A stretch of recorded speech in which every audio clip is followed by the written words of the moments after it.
Hi అండి, welcome to my channel. It's Bhavani vlogs. కరివేపాకుని నీట్గా కడిగేసుకొని గుడ్డ మీద ఫ్యాన్ కారబెట్టేసుకోవాలి. ఒక ప్యాన్ తీసేసుకొని ప్యాన్ హీట్ అయినాక అందులో ఒక టేబుల్ స్పూను మనం ఆయిల్ వేసుకోవాలి.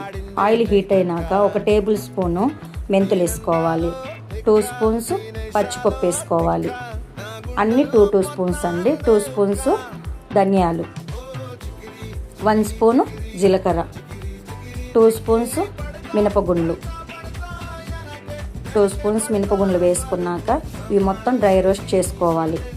మొత్తం బ్రౌన్ కలర్ వచ్చే వరకు డ్రై రోస్ట్ చేసుకొని, బ్రౌన్ కలర్ వచ్చేసాక ఇవి తీసి పక్కన పెట్టేసుకొని మనం ఒక 40 ఎండుమిర్చి తీసుకున్నాను నేను క్వాంటిటీకి తగ్గట్టు. ఈ 40 ఎండుమిర్చిని మొత్తం డ్రై రోస్ట్ చేసుకోవాలి. తీసుకొని పక్కన పెట్టేసుకోవాలి. నెక్స్ట్ మనం కరివేపాకు వేసుకోవాలి. దీన్ని మొత్తం డ్రై రోస్ట్ చేసుకోవాలి. పూర్తిగా చల్లారనిచ్చాలన్నమాట. చల్లారాక మిక్సీ వేసుకోవాలి. మనం ఫస్ట్గా మిక్సీ జార్ తీసుకొని ఎండుమిర్చి వేసి స్పూనున్నర సాల్ట్ వేసుకొని మనం మిక్సీ చేసుకోవాలి. మిక్సీ చేసుకున్నాక మొత్తం స్పూన్తో అడుగు కలబెట్టేసుకోవాలి. నెక్స్ట్ వచ్చేసి డ్రై రోస్ట్ అయిన పప్పుల్ని వేసేసుకోవాలి. ఇది కూడా మెత్తగా పౌడర్ లాగా చేసేసుకోవాలి. మనం మొత్తం ఇంకొకసారి స్పూన్తో కలబెట్టేసుకోవాలి.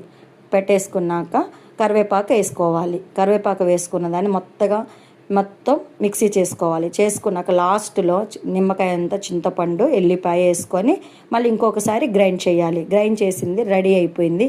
ఎంతో టేస్టీ అయిన కరివేపాకు కారం రెడీ. మీరు తయారు చేసి కామెంట్ చేయండి.